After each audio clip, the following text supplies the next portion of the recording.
Three. Welcome, ladies and gentlemen, back to another episode of the Open Tabs Podcast. I'm Calvin Smith with my main man, Joe Carlos. Joe, how are you, brother? I'm doing well, man. How are you? I'm well. You've been out of the country, and you got a little tan there.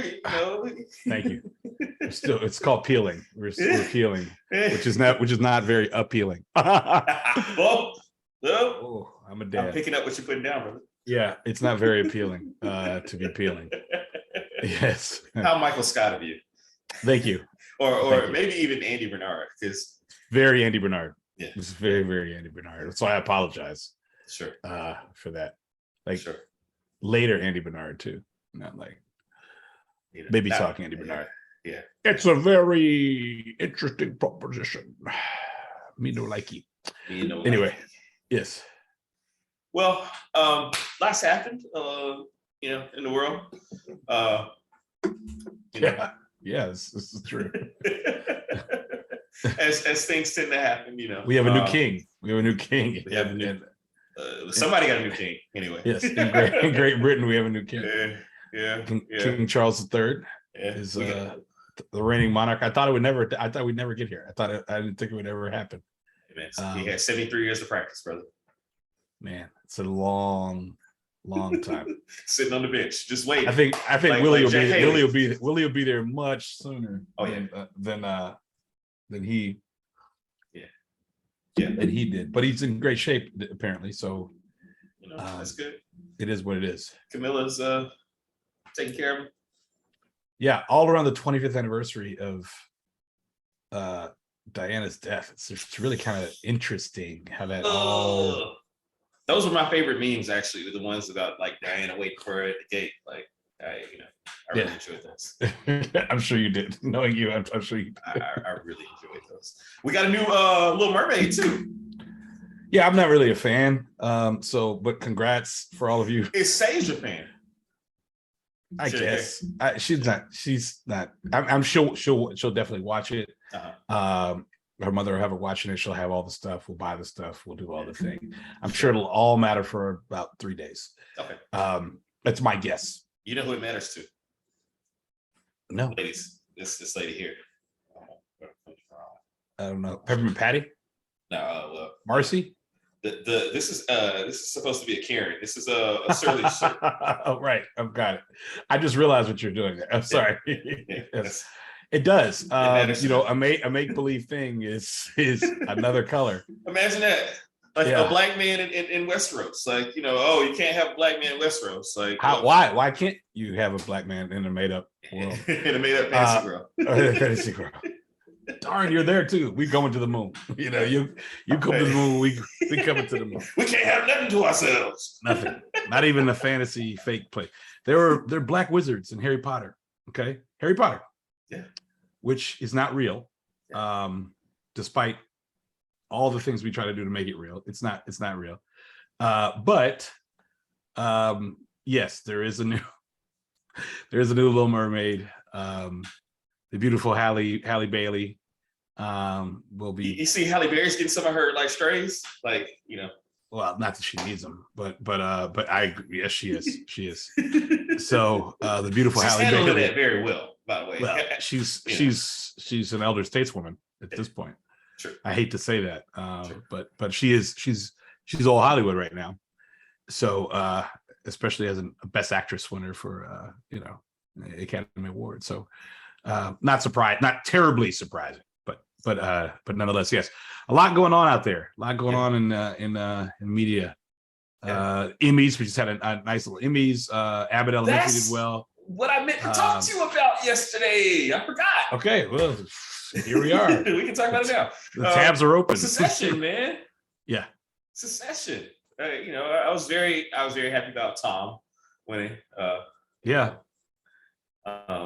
Wait, I didn't even check it. I didn't even check it out. I was watching. It was Keith's birthday, so I didn't really even watch it. So what it's? I know that. I mean, Tom should have won, of course. But what else did they win? Cast? They won the best drama. Best. Isn't it like 3 years? Every year they've won best drama. They're the new Sopranos. They are the new Sopranos. Oh, did you think that they should not have won? No. I mean, often things that I want to win don't win. So when How do they you do feel? win, How do you feel about? How do you feel about? I'm really curious because I know how I feel about it. It's like when I listen to NPR, I'm far superior to anyone in any other car that I'm driving by, right? Because they're listening to V1 some no, ignorance, and you listen to WAOK. I'm listening to NPR.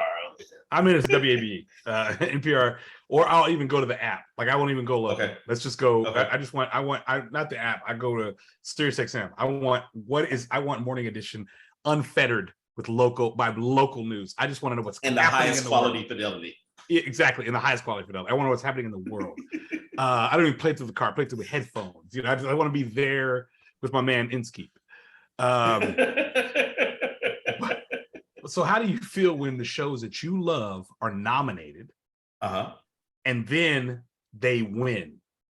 Oh, it makes me feel like I know, like I'm the upper crust of television viewing. Like, yes, it gives validation to my recommendations. Yeah, it makes me feel as though, like, I'm on it. Yeah. And that the people who know things agree with me. Yeah. Well, naturally, you're on it, and the people that know things agree with you. So, I mean, it's like the scene in High Fidelity. It said you all are the what do you say, the experts on this? You're high. Alex Desire talks about Cusack and crew talking about how they know more about music than everybody else, and he basically, I mean, that's how you should feel.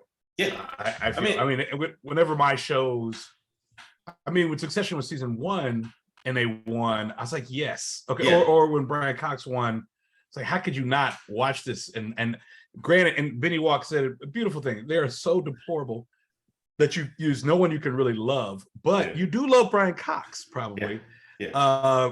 As Logan Roy, and so, and of course, Siobhan always, but still, but yes, but still, but despite all of that, they've now for the 3rd straight season come with the thunder. I mean, I think it should like end at 4 and call it a day, and do the thing that HBO shows just usually don't do well. Yeah. Sopranos did, partly because of the labor issues and all that kind of stuff, but they're rare. Yeah. In that The Wire, but in many cases those great shows, they don't know how to end it. Yeah. Quite right. Sex and the City did a good job. There was some roughness though to get to the very end, but yeah. But Brian Cox echoes your sentiments. He says he wants them to make one more season and be done. Yeah. And go out on top. I mean, he's got things he needs to do. He's doing McDonald's ads where he's basically playing Logan Roy singing da da da da da. It's just kind of like, hey, I'm just a swell guy. You know what I mean? You couldn't be bigger, but he's the biggest one. Yeah. I mean, Kieran's probably, Tom. I mean, the guy who plays Tom, and I can't think of his name right now. I can see his very long name, but he's been doing great. I mean, he's an English actor. He's been doing well for years. Matthew McFadden. The darling of the BBC.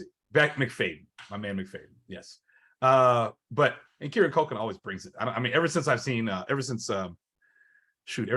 but ever since Scotty Pilgrim versus the World, I was like, oh, this kid's got it. He's the one with the talent. Well, he was wasn't he one of the cousins that would pee on himself and like he was Hunter. Oh, that was his name. His name was Hunter. Okay. Yes. Okay. Yeah, I don't want to be on the bed on the hideaway bed with Hunter. I don't want to be under that. And he was drinking a big Pepsi. He's drinking a Pepsi like, you know what's coming. So one of my favorite Saturday Night Live skits, of course, is the Bill Swirsky's Superfans, the Bears. Mm-hmm. And they had one episode where Macaulay Culkin was hosting, and Kieran was also in one of the skits in that skit with him, and it was fantastic. He's a personal favorite of mine as well. I like. I gotta go back and find that one. And of course, his turn is ever so brief turn in Fargo as one of the the brothers in the second season. See, and that's your thing. I've got to get through that first season. I don't know. I'm tripping. I am tripping badly. No, it has some stuff. No, I know it. No, actually, I didn't even get to the first. I skipped ahead to like. Wait, Chris Rock's not in the first season, is he? No, he's in the fourth season. I skipped ahead to the fourth and just started at four. That's my least favorite season. Okay, well, that's where I was. But no, I think the Emmys, a lot of people won. Shirley Ralph, congratulations. I loved Abbott Elementary. Big fan since New Shirley Attitude. Ralph was, there you go. Oh. Morris Day. You mean It's a Living? You mean since New Attitude, or mine was It's a Living? It's living a little too early for the killer. I know you were like 1 year old, if that. So, and It's a Living. She worked at a restaurant, like the top floor of of like a rotating plate, like kind of like the sundial. Yeah. And she was a black girl that worked at It's a Living, and it was all about working up there. And there was a guy who did the piano. I'll have to send you a clip or two of It's a Living. Okay. It's a Living. I can't remember where it was set. But that's back in, it was Happy Days, WKRP in Cincinnati. Yeah. It's a Living, Bosom Buddies. Kindergarten, baby, for me, for the kid. But yeah, that was the first Shirley Ralph. And then I met her in '99 as she was the host of the Candle in the Dark Gala at the 11th annual Candle in the Dark Gala. Yeah, so that was a major thing for all of us in attendance. Yes. And of course, she's sister of the great Michael Ralph. We talked about Michael Ralph at length on our A Different World podcast. God bless him. God bless him. 952 episodes. 952 episodes. He's also in Do the Right Thing. He was on Everybody Hates Chris. Michael Ralph's done a lot of work. He's done a lot of work. He's a working actor. Even voice video games. Like he was in San Andreas. You gotta, hey brother, you gotta do what you gotta do. Those checks keep coming in. They do. 13 cents or 13,000. It's a check. It's a check. Right. Yeah. Everybody hates Chris. Yeah. Shout out to Zendaya of Euphoria fame. Yeah. She got her props. I'm more of a Casey Undercover, but you enjoy and the movie she made with our brother JD Washington. I really liked that movie. Oh yeah, I that was a dark period of my life, and I was told not to ever watch it. Wasn't that like at the turn of the pandemic? Like it was like December of 20. Yeah, I was told that it was too similar to some things that I'd been through, and okay, I think well, okay, I can understand that. I probably can watch it now. Yeah, I can probably give it a shot. You a Ted Lasso guy? Can't remember. I started the first episode and I was like, oh, fish out of water. Okay, I know the show I really used to like was what's my man's name? No, I'm not. But the show I liked about the fish out of water in London that I really liked was what is my man's name? Tobias Funke. He was like show. It was David Cross. David Cross. It's like this. It's a long thing. Like it's a long title of basically like a series of horrible decisions. Such as a series of horrible decisions. And it was a show basically about a guy from the United States who gets hired to go and run a business in the UK. And I just kind of got those vibes, but it wasn't Cross. And so, and I got nothing but love for the people from Ted Lasso. And obviously, obviously it's doing exceptionally well, and it's become its own phenomenon. And if I'm not mistaken, really one of the first big hits, like first cultural phenomenon hits for Apple Plus, if I'm not mistaken. No, it definitely was. It's probably their biggest. It's their Sopranos, their Sex and City. It's a very big deal for them. Yeah. And so because of critical acclaim, in all sincerity. But I have not. I'll do it. I know it's sitting there. I'll do it. Sure. I actually liked anniversary party or some party after party which was on Apple Plus, or Apple TV Plus. I'm probably saying it wrong. Apple TV Plus this past summer. Yeah, I was supposed to watch Severance. I haven't gotten into it yet. Are you a Ted Lasso guy? I enjoyed the first season. Never really got into the subsequent episodes. But okay. I got it. I got what it was about in the first season. I felt like it was and a lot of people watch it. Yeah, I felt like it was something that probably should have been contained to one season, but I mean, apparently, the second season ends up being okay. So I guess I'll have to watch it now. Yeah. Did you watch White Lotus? No, I just sometimes I look at the not quite my thing, but it's doing. I'm going to check it out because it's got a lot of people I like in it, and so I think it's obviously worth checking out, and it's critically acclaimed. Yeah, I tried it. It was okay. Like a like a steakhouse. Try it. It's okay. I've been there now. Got it. Exactly. Yeah. All right. Well, so tonight, Joe, we're revisiting our we are revisiting our Morehouse Brother, Shelton Jackson, lead class of '79. Yes, sir. His first commercial film. His first film was actually Joe's bedside barbershop. We cut heads. Yeah. But in 1986. He got a wide release of his debut film, that film being She's Gotta Have It. Released to a lot of critical acclaim, very well received as a debut film. He stamped his name on the plate. I'm here. This is it. And we have what we have now. Were you? I know you're aware of a lot of things. When did you become aware of She's Gotta Have It? Ebony magazine, Jet magazine. I didn't quite understand how the director was also in the movie. Didn't make sense. I was like, no, they've got to be getting this wrong. And because I was kind of reading the articles, but then kind of not reading it, I was just looking at the pictures.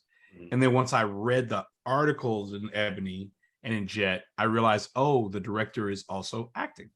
Okay, cool. And so, immediately, as soon as it was released and it made it to, the black press, I was aware of it. I never saw a commercial for it. I don't think I saw a commercial for a Spike Lee movie until Jungle Fever. And so, not to say I didn't see trailers when I was at other movies, but I didn't see a commercial until Jungle Fever, and I don't think I heard one on the radio until Jungle Fever either. But I was pretty much right away as soon as it hit black press, and by saying black press, I meant the front runner by and large is Ebony and Jet. Yeah. Johnson Publishing Company, of Chicago. Yeah, of Chicago, Illinois. So that was it for me. So I think the film was released in '87. So that was it for me. So it was definitely '87. But I was aware, but I was so confused at first. Like he can't direct it and be in it. I remember this specifically. They took a picture in his house, and half of this room was his workspace. The other half was he had a big studio, and half of his room was a workspace. The other half of his room was just where he lived. And they really, we could find it probably, but they really, spent a lot of time with him. And the point being, they interviewed Spike whenever they interviewed him, and but the movie had been out, but I didn't know, I didn't know. And so whenever I read it, let's say the movie was released in April, I probably read it in the June or July issue of Ebony. So to me it was new then. If that makes sense. No, that's I mean, because it's essentially an art house film, you know what I mean? Yeah. It wasn't distributed by a large company. Released August 8th, 1986, to your point. Okay, my bad. See, but they still call it you probably saw. I've seen places where it's 87. In 87, right? Exactly. I mean, you know what I mean? And so it probably didn't really hit, is the point I'm making, until 87. You know what I mean? Because that's how our house films do. So $175,000 budget, shoestring budget. Shoestrings. 7.1 million. So, you know, I mean, it turned a profit, brother. Turned a lot of profits. Yeah. Turned a lot of profits. Like 70,000%, 700,000%. Just crazy, and I mean, a lot of what you know and love of Spike is in this film. A lot of what we know and don't like of Spike is also in this film.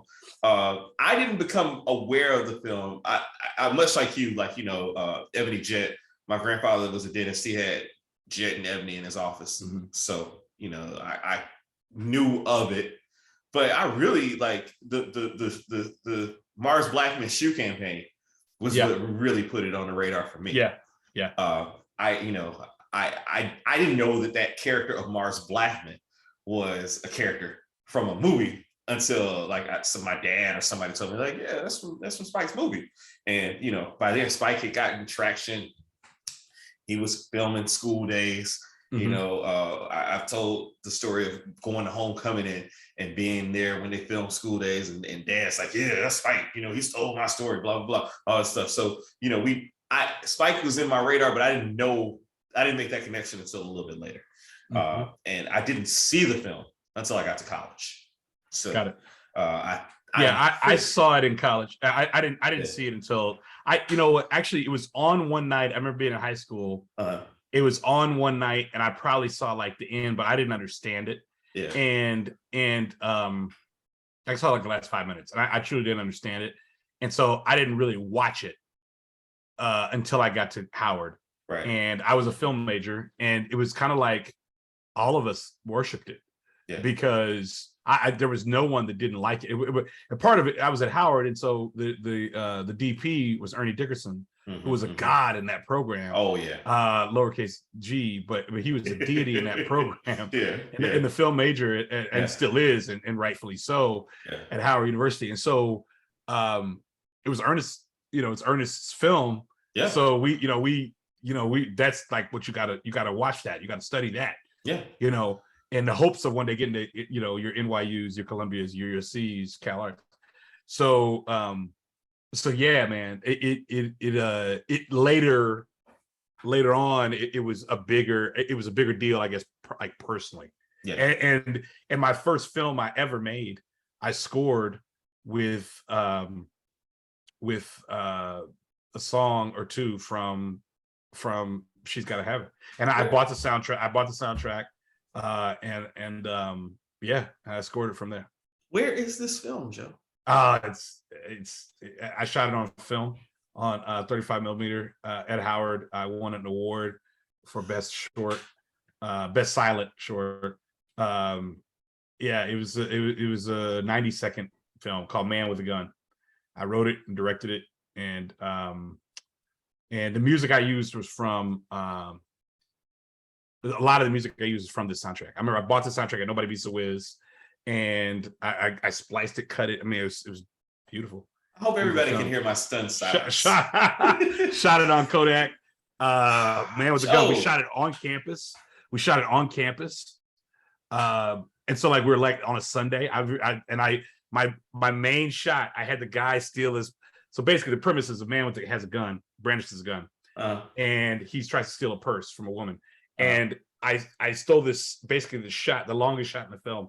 I have my camera pointed at this gate, and it's pointed at the gate. You don't know why it's pointed at the gate. Now I was really into Woody Allen's Annie Hall at the time as well. Of course you were. There's a long crane shot that Woody used, and I did the exact same thing. You're looking at the gate for like 10 seconds as this the music's going, and then slowly, and then you see this guy come around the corner running, or you see this girl whose purse has been stolen.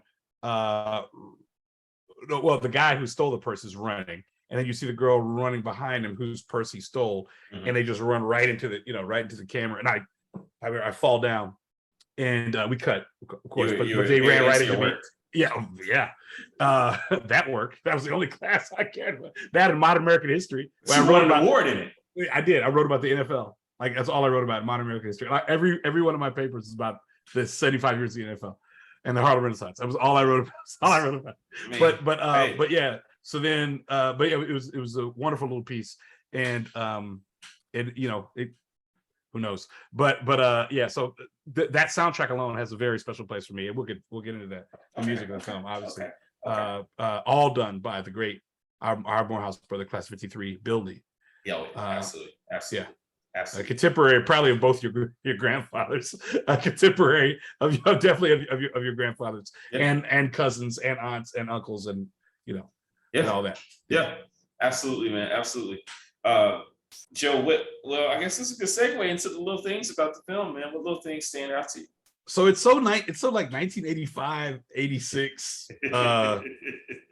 Brooklyn, man, Bed-Stuy. And the crazy thing is, it's like Bed-Stuy, like right before it became this cultural enclave, supposedly for Black people. And I only know that because I've watched countless hours of documentaries on the rise of Bed-Stuy. There was a great one by Nelson George called Brooklyn Bohem, excuse me, just about how this new Black arts movement was happening, and this film really was a catalyst for it because it was in Bed-Stuy, and it was kind of like, oh gosh, it's Bed-Stuy on film from a guy from Brooklyn. Even though he's from Cobble Hill, but it's not that far away. But still, the point being, I thought it was very authentic. It's so rough and gritty, like New York. Let me tell you something. I don't know when you first went to New York and remembered it. 2010. Okay, definitely. Well, it was a much prettier city in 2010. I would tell you that right now. Yeah. Okay. I was there in summer '89, and brother, 1989, the summer, another number. Another get number. Down. Get down with the funky drum. Yes, get down with the fucking drummer.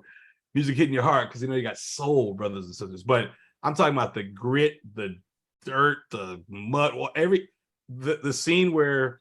So a little thing for me is the scene where like Jamie's chasing the amazing Tracy Camilla Johns as Nola Darling, where he's chasing her, not chasing her, but like following her, pursuing her. I mean, there's just all this activity.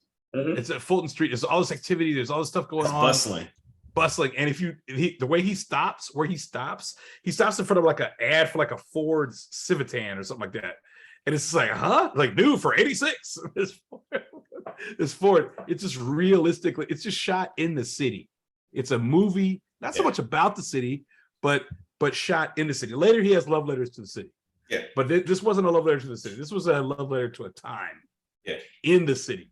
Yeah. And these are Black people who are striving, thriving, and surviving. And to me, that was a little thing that was nice. You never really worried about money. You weren't really worried about career. You weren't really worried about all these other things. It was really solely about relationship stuff. So that's a little thing to me. Obviously, the fashion was interesting because, to your point, they shot it in like 2 weeks. And to your point about the budget, they wore their clothes. Yeah.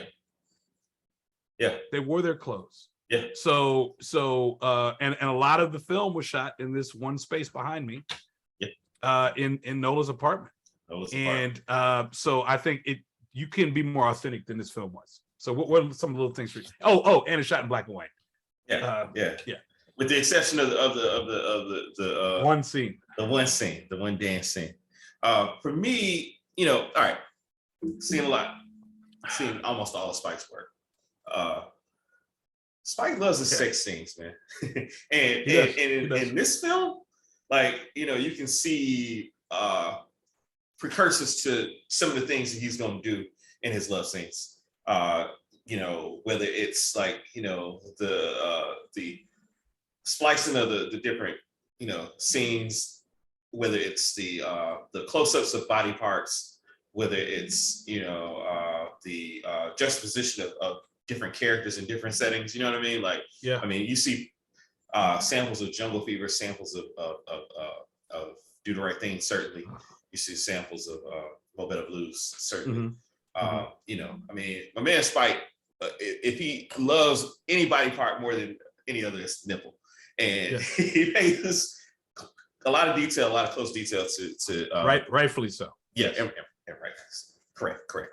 But you know, you can see like, you know, his Spike's love scenes are different from any other director's love scenes out there. I think that his love scenes tend to be more in, you know, focused on foreplay aspect of things. And I think that you get a lot of that here. And you get a lot of who Nola is with each partner. You know what I mean? And so that was one thing I noticed. The city also, to your point, one of the first notes I wrote down was, I don't know who loves New York more, Spike or Woody Allen. Like or Marty. Or Marty Scorsese. But I think, you know, I really think, you know, it's really a two horse race. I think Woody and Spike in their films dedicate and show love to areas of New York, and make New York a character in their films. You know what I mean? Like the ambiance, the you know, to be on it before anybody else, as far as like Bed-Stuy, for instance, like, you know, to show real life in these areas. Like the whole montage in the beginning is just clips of real life in Bed-Stuy. You know what I mean? Yeah. Like, so, like, you know, Spike's love in New York is real. He's true to it and not new to it. You know what I mean? So when you see him acting a fool at these Knicks games, you know what I mean? Like you also see Nola wearing a Bernard King jersey. You know what I mean? Like it's authentic.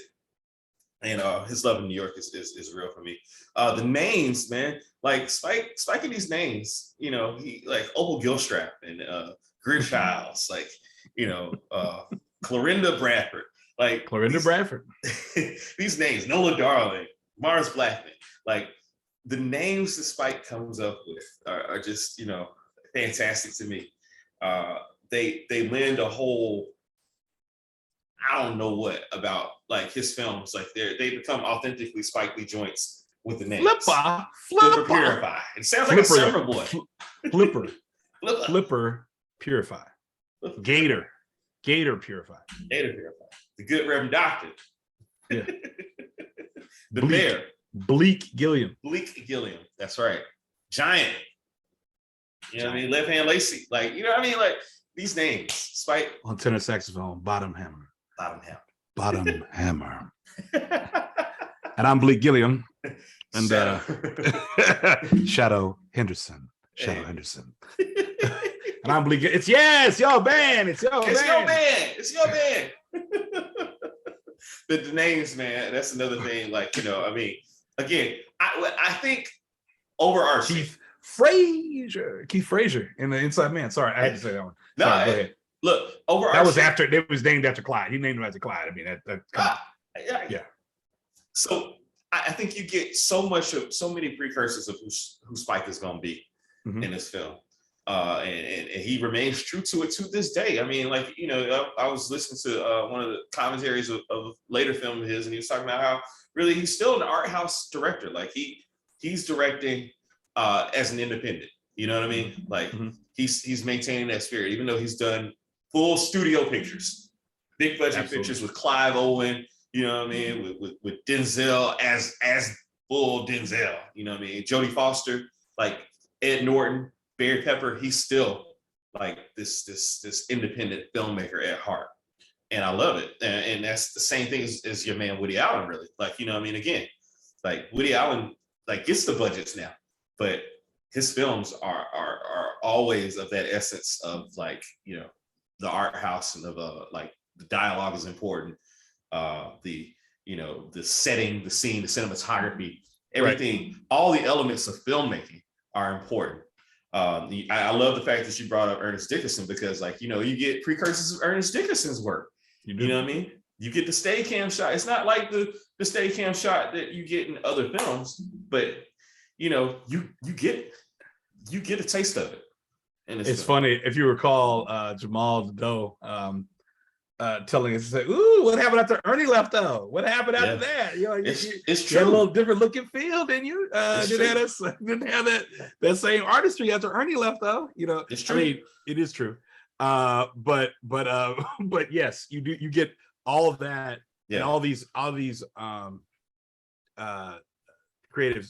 that were like they were rising, and about to pop. Yeah, absolutely. You know, So who's your unsung hero of the film, Joe? Unsung. I think it's the black and white. Okay. I love it. Say more. Yeah, I really think it's the black and white. And if you notice, all the Mookie stuff is in black and white.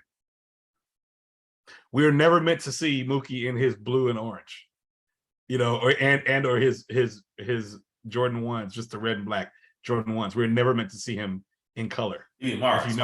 Mars. I'm sorry. I said Mookie. I apologize. I meant Mars. Yeah, Mars black. Kind of same thing. Thing. Yeah. No. You're right. You're absolutely right. We've never seen him meant to see Mars. Mars is only in black and white. Even in the commercial with Jordan, all those commercials, he's black and white. Yeah. I thought the black and white just kind of made it instantly. It makes you pay attention.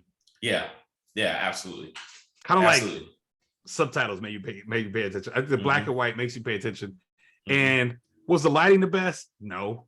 With a Gordy Willis with some of the darkness, sure. But at the same time, I thought the black and white was really it was a masterstroke because color was going to cost him too much. But then because he knew how important this film was going to be, because he believed in himself that much. He said, I'm going to shoot in black and white. We'll just see what happens. Now, there's some masterpieces that have won Best Picture that were black and white since this film. Okay, The Artist is one, and Schindler's List is another. Yeah, that off the top of my head, Nebraska probably should have won. I don't know if you ever saw Nebraska. That was Alexander Payne, right? That movie was amazing. Okay. And it actually was our sister Heather Brandenburg who suggested. It's like, you got to see Nebraska. I don't know why you haven't seen Nebraska. Watch it then. Yeah. She's like, you haven't seen Nebraska? Oh, come on, you got to see it. If Heather Brandenburg recommends it, I'll watch it. She did. She recommended it, so I watched it, loved it.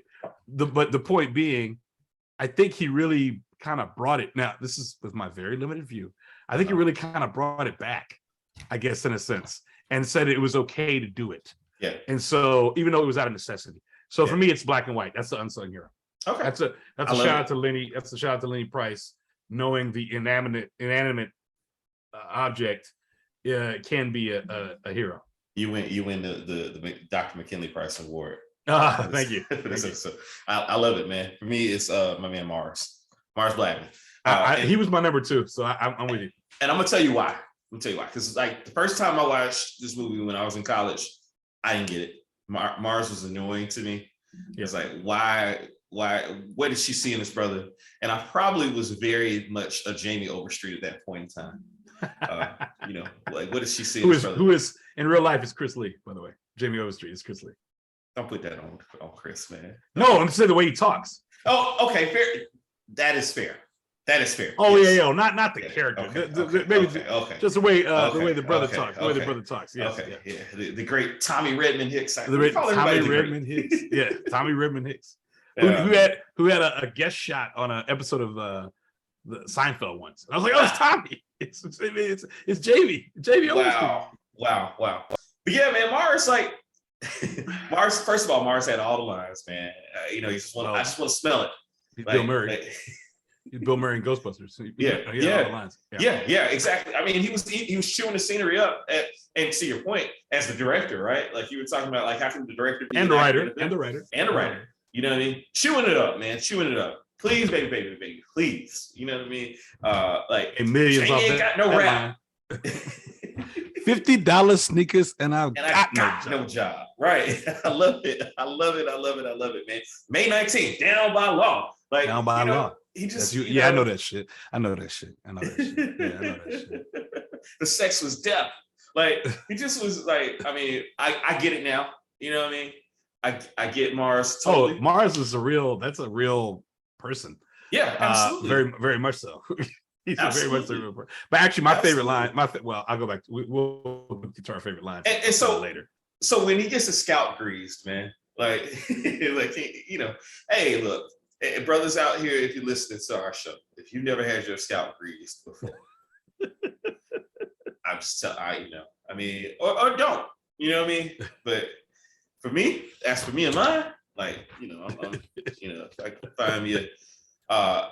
can find me somebody to do that, I'm good. I love Mars, you know what I mean? The shoe game, everything about Mars. You know what I mean? Like, you know, carefree at the Thanksgiving dinner table. You know what I mean? Like he's just, you know, he's going with the flow. Unlike, you know, my least favorite character, Greer Childs. So I'm sure we'll talk about Greer a little later. I know he's not your least favorite. You have it. Actually, let me ask this question for the audience here, Joe. Who's your least favorite character in the film? Because I thought you mentioned somebody else. I don't have a least favorite character.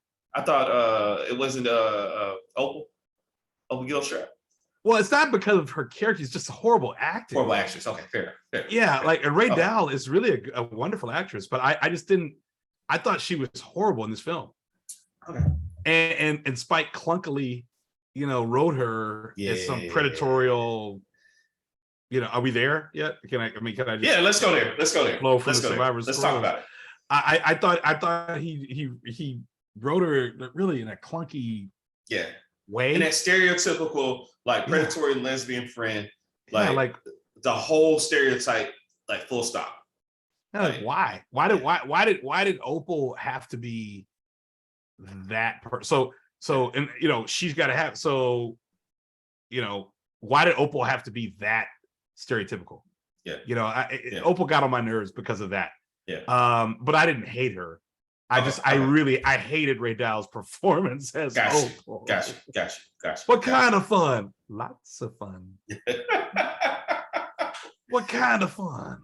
Well, I'll be a son of a bitch. You know, actually, I learned a lot of great lines from Jamie Overstreet, but just great sayings. Yeah. But I don't think I had a Greer Childs probably gets on my nerves the most because I don't. What is it about him? It's arrogance for the sake of arrogance. Like, Absolutely. Okay, Absolutely. I mean, and everything's a bluff. Like everything's barking. He's just barking. Yeah. He's not. There's no bite. Yeah. He's just all bark. There's literally no bite. Yeah. Well, he eliminated himself at the Thanksgiving dinner. Like, you know, he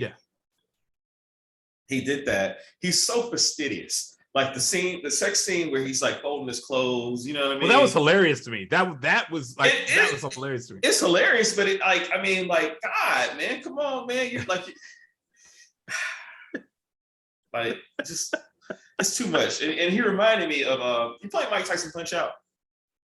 A couple times in my life. Did you ever get the Super Macho Man? No.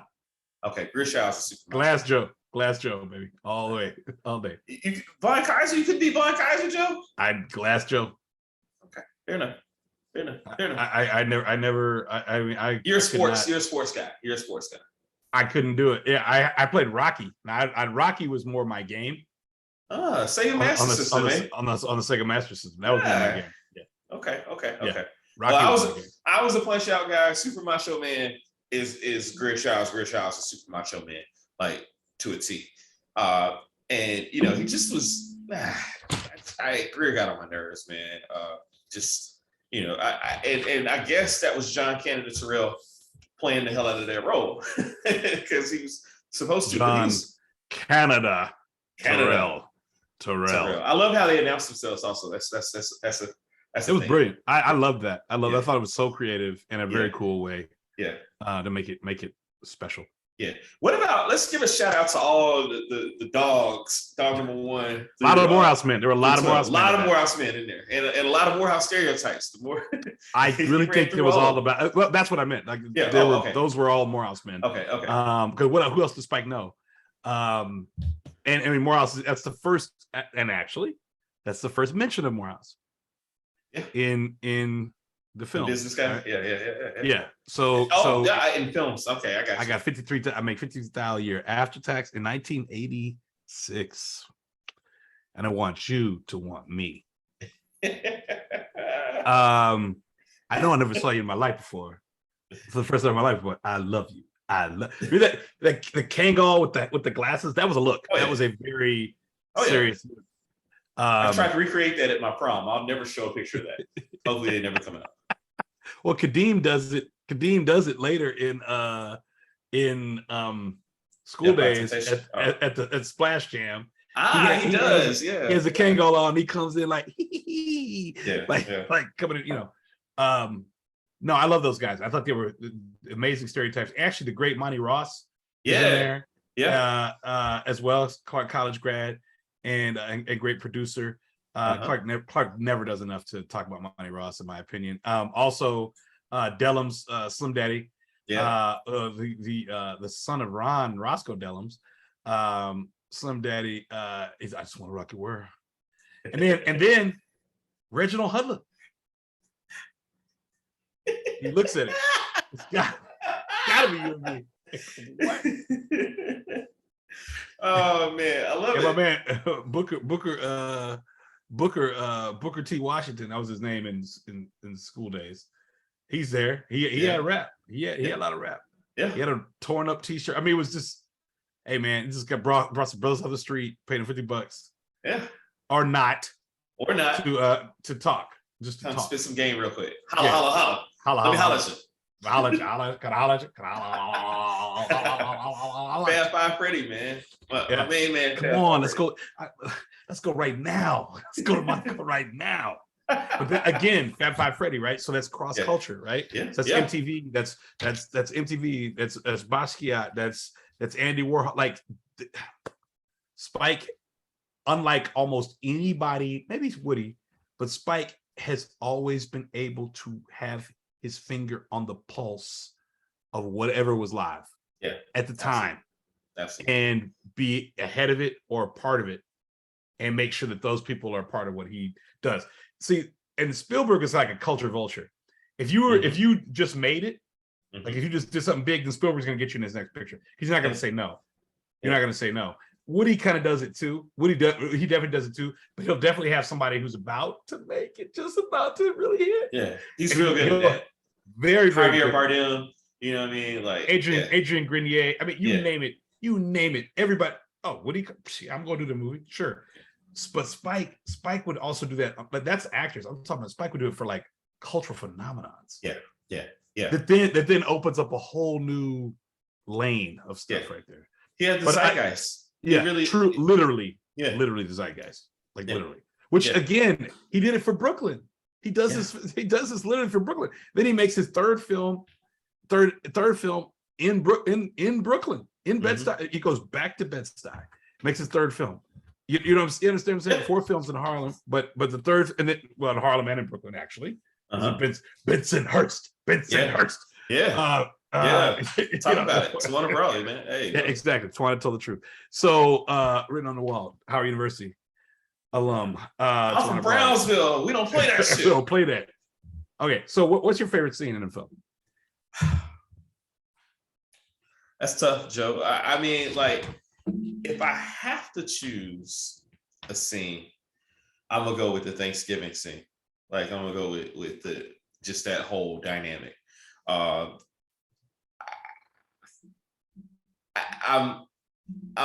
torn between that and okay, so let me talk about Thanksgiving again. The Martinelli sparkling cider, man. Shout out to Martinelli sparkling cider. That's been, I mean, like, you know, that is a part of the Smith household for all major holidays. Okay.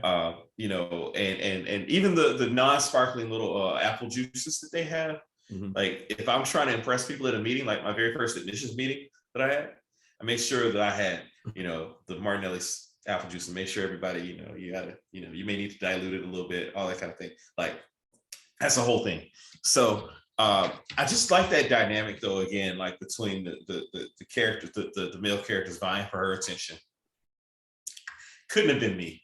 I don't know. Like, I you know, I would have Greer Childs myself there at that dinner. But that being said, I mean, like, you know, I mean, it brought out a lot. You got to see who these guys were playing Scrabble together. I hate Scrabble. I'm not a words with friends guy. I'm not you know, I play Wordle. You know, I don't play Wordle. I play Wordle on New York Times app.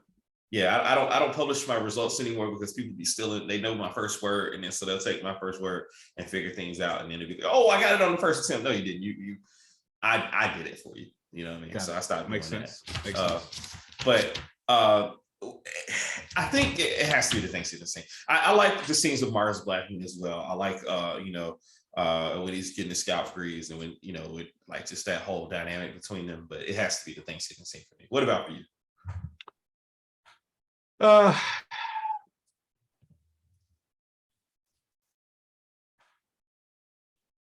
I thought about this, and I love the Thanksgiving scene because my favorite line is from the Thanksgiving scene. Okay. Well, actually, just the banter between the guys is just amazing in that scene. Yeah. And obviously, that's the one that it seemed like because it's all three of them, and it only happens once, and so it was like the crux of the film. It's the climax. It's the denouement. It literally, the amour fou. A mofo or whatever. Yeah, whatever. What he says, I washed my one plate, my one fork, and my one knife. Okay. I'm not watching anything. Okay, let me be honest. I'm not watching anything. I just love that line from Spike. Yeah. But I think when she's like the scene where she's like talking about what she wants after the guys. I love the dogs. Yeah. Okay, so after they say everything, and then she's talking, and the scene and the camera kind of goes over, and you see her work. Yeah. And it kind of goes over one side, and then it's her again on both sides. Yeah. I love that scene because we kind of get a better understanding after that scene, and then later when she's actually doing her work, commercial, graphic design, like not on a computer, literally like making these things exactly by hand. By hand, yes. I know it's not as sexy, but I really like that scene, those scenes, because we learn more about Nola when she's not dating one of these guys. We learn like who this actual person is. Yeah. That is so appealing and mesmerizing. It's sought after. Yeah. Yeah, and sought after, exactly. Yeah. So to me, those scenes are far more. Those two scenes are far more appealing to my favorites. Yeah. I can dig it out, and I enjoyed that as well. I enjoyed Nola as a character. Period. I loved her empowerment. I loved how zen she was. You know what I mean? The fact that she abhorred the word freak. Yeah, I hate that word. I hate that word. And of course, Mars immediately calls her freak. But of course, I loved Tracy Camilla John's the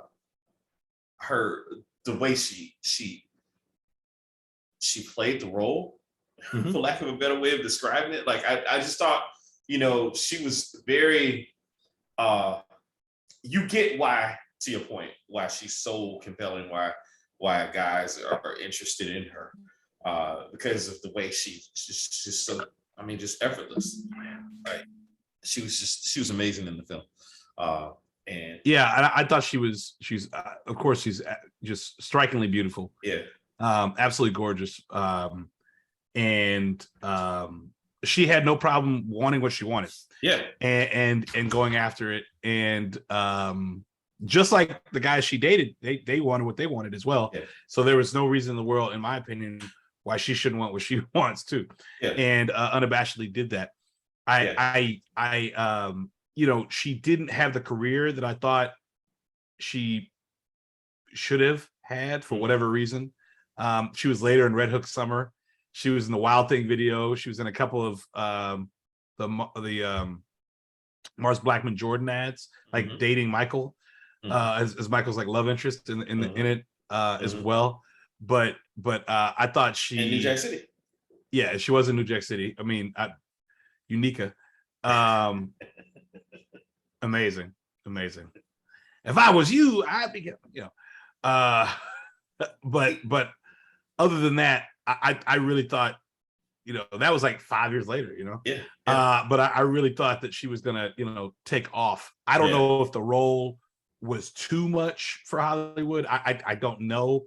There wasn't a lot really out there for Black actresses in leads then, because she's the lead of the film. It's called She's Gotta Have It. She's the she. She's the she. So yeah, she is the she. So I don't know, and none of these people worked with Spike. None of the leads work with Spike again. Yeah, that's actually interesting because he's a pretty, like, he tends to recast. You know what I mean? and something like Malcolm X, where there's like 100 roles, 125 roles. Like you couldn't, like nothing. None of them could do anything. I don't know what happened. I mean, he was very young. I don't know what happened. I don't know why that.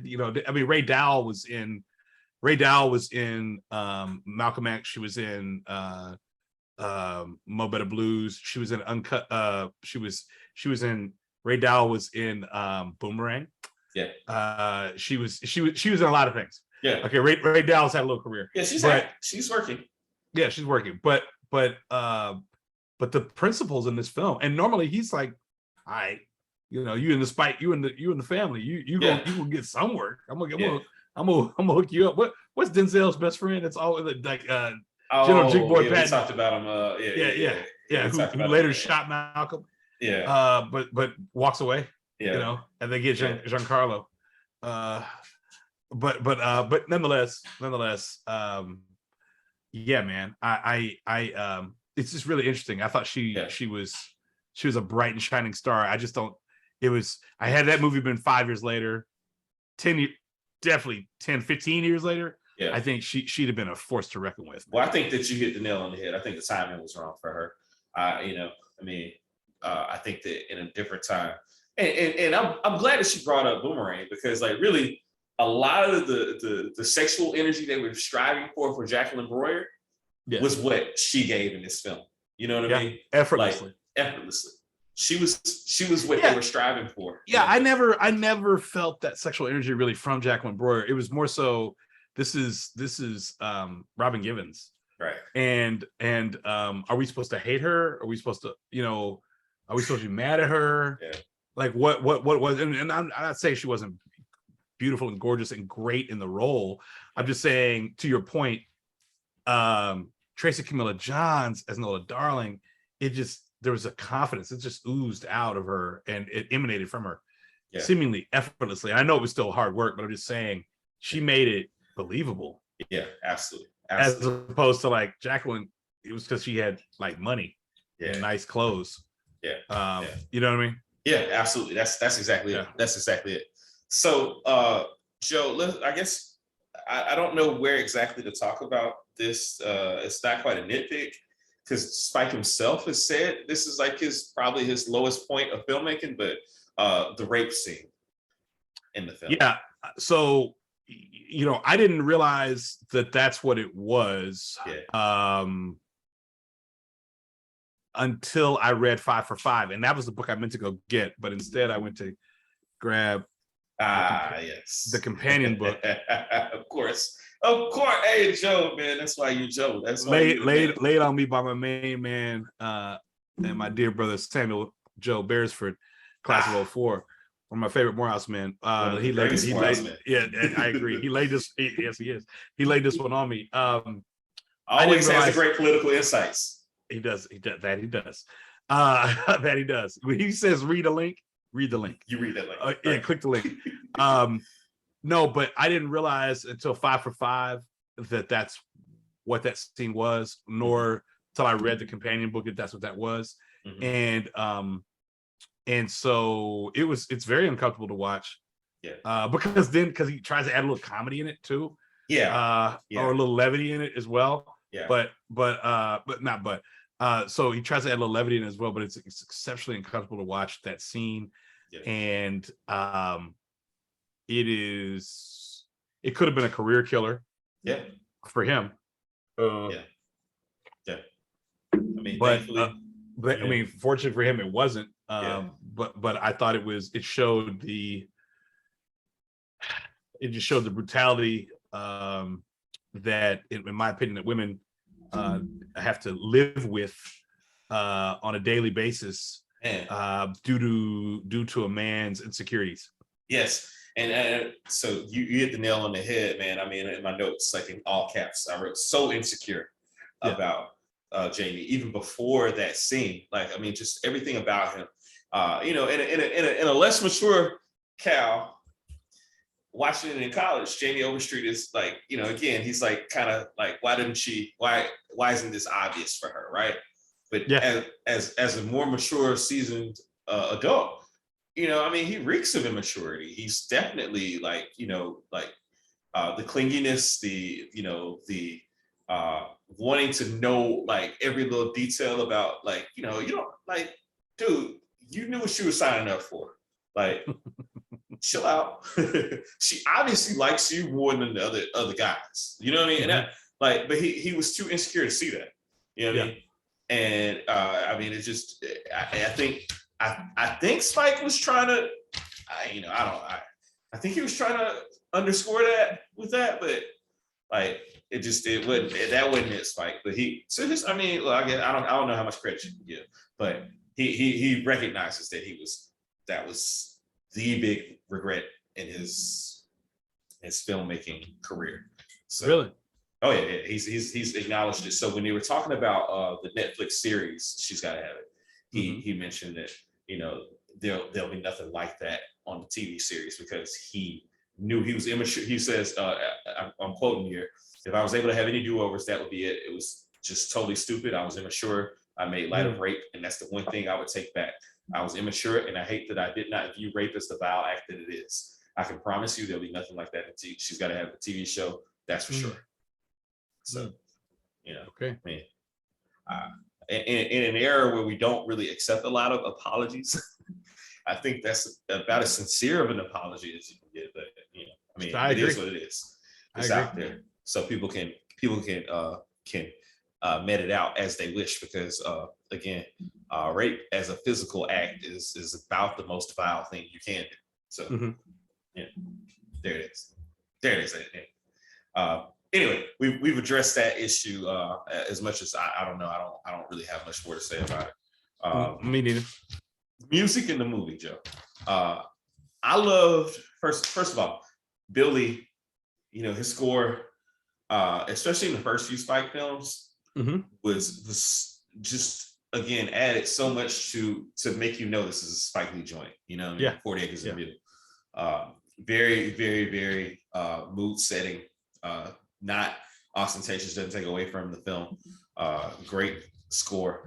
The congos in the sex scene, in the one sex scene with all the spices, I really enjoyed that.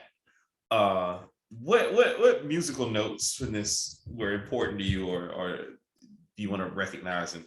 I guess I'd forgotten about the congos in that scene, but I thought it wasn't just the congos. It was like the whole thing was like, I wonder who that was. Actually, it might have been some Olatunji for all I know, but like the master of drums, our Morehouse brother who's actually I think his dad's classmate.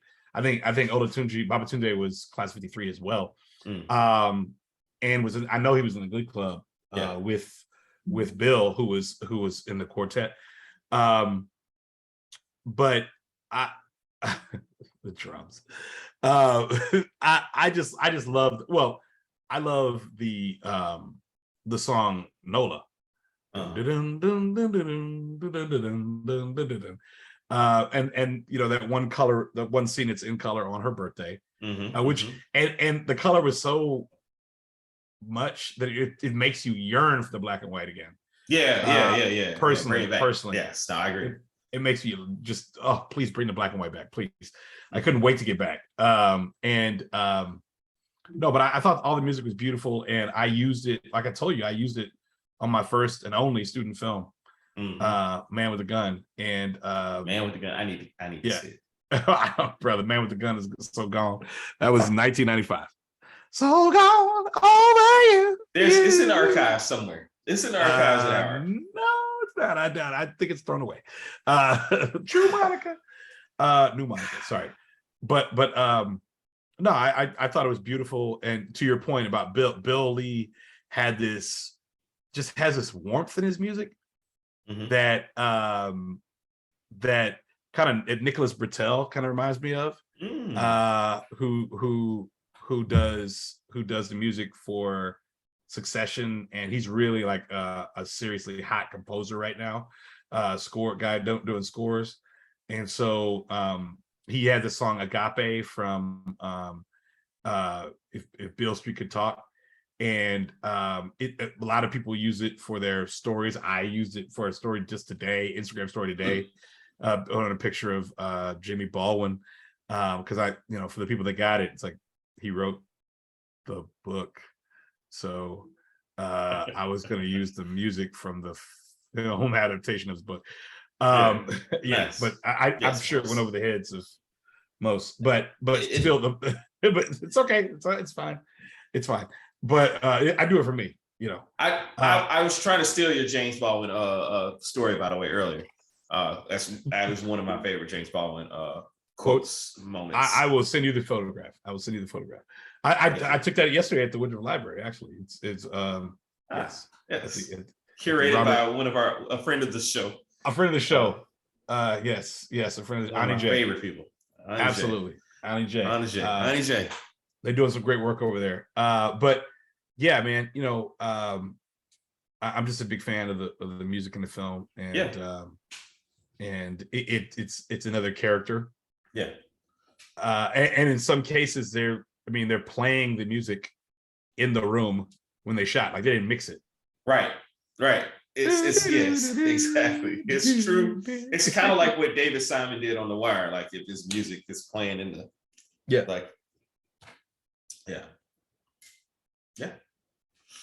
absolutely. That's how I feel. So, Joe, do you have any nitpicks about the film? Ray Dowell's acting. Okay. That one song. There's the only one song I didn't like in the movie was that odd version of the song they had when she and Greer went on the date, and she has her hair slicked back. It's like it's a classical song, but it was just odd. The music in that one scene kind of made the whole thing strange, because it's like she hated Greer.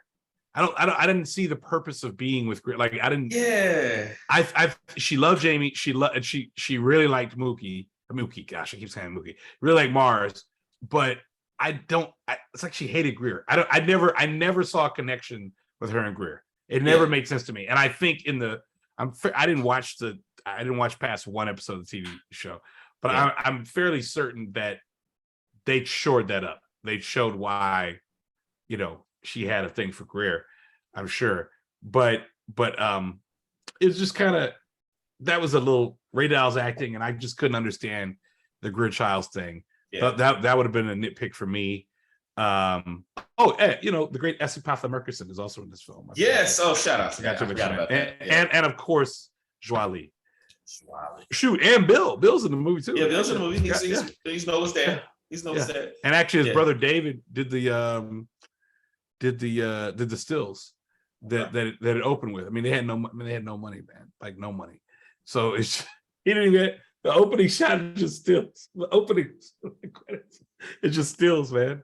And his grandmother gave him money. And he had a lot of other people that gave him money to make the film as well, which is all outlined in this here book. Yeah. Classmates, a lot of classmates from Morehouse. Shout out to my sister Shay, who gave me a copy of the Spike picture book. I've got that one too. Oh yeah, I should have brought that out. God, a lot of good great stuff in there. Great stuff in there. Yeah, indeed, absolutely. Indeed. And if you ever get your hands on, man, I bought 5 for $5 on Amazon for $4.95. I went back and looked it up. It was like $200. There's essays written by people, critiques, and they're tough critiques of the first 5 films. And what I was going to say about 5 for 5, about writing a companion book, Spike believed in himself. Yeah, absolutely. Believes in himself. But he believed in himself from the beginning. Yeah. And he was doing something that hadn't really been done since the shows, but he was doing it on a huge level. They let Poitier direct, and Quincy Jones made scores. Lots of scores. Austin Powers. There you go. They let Barry Gordy produce films. To much acclaim. And so Spike kind of put all that together. But then still put his own twist on it. And none of those people that I mentioned were from New York City.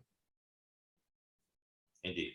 And I think that, and the time he came up, then heavily influenced by the New York greats of the triumvirate, or the New York greats of Sidney Lumet and of course Martin Scorsese, and of course Alan Stewart Konigsberg, Woody Allen, right there.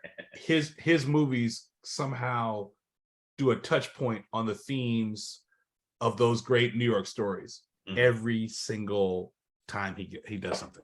Yeah. Like anything New York, it's something, and so now to the point that he's on the New York Mount Rushmore of New York filmmakers, and rightfully so, rightfully so without question. Yeah. But it all started, in all sincerity, with this film. Yeah, absolutely. You said it all, brother. Thank you. Great film. Well, maybe not great. But, it's great for what it was. It's a necessary film. Very necessary. It's necessary. Yes, very necessary. Very necessary, like salt and pepper. Yeah, I was waiting. I wanted you to have that one. Thank you. I appreciate that. Yes. I appreciate that. It's actual and it's factual. The one I still go back to. So we shall close the book on She's Gotta Have It. Yes, and, praise God. We will. We got some items on the slate. We've discussed some things. always items on the slate, bro. Yeah, but certainly have enjoyed talking about this particular film with Joe. Football season is upon us. You know, we the La Liga first week was something. It was. It was, brother. You are the most efficient manager. Congratulations, sir. Thank you. And you had the highest score of the whole league. So getting paid, congratulations. getting paid. So, you know. Hey, we love it. Congratulations. Very happy for you. Roll up in the, I'll drink some me. Can't wait. I want everybody who might be going to New York this weekend to be safe and enjoy themselves, and this precursor prelude to the to homecoming. Praise God. It's a good time. It's a good time. We've made it through a lot of difficulty, and we are living in the moment and enjoying it. And I can't think of anything better than that. So agreed. Until the next time, we are the Open Task Podcast. We appreciate all of you guys. Check us out on Spotify, Apple, Anchor, YouTube, wherever you like to listen to podcasts and or view podcasts. We are there. We certainly appreciate every single one of you guys who views, who shares, who gives feedback, and we do it for the culture. We do. Blowing straight from the spot schools. All those things. Rain, fire. Yes, all those things. Okay. Until next time, we'll see you. Peace.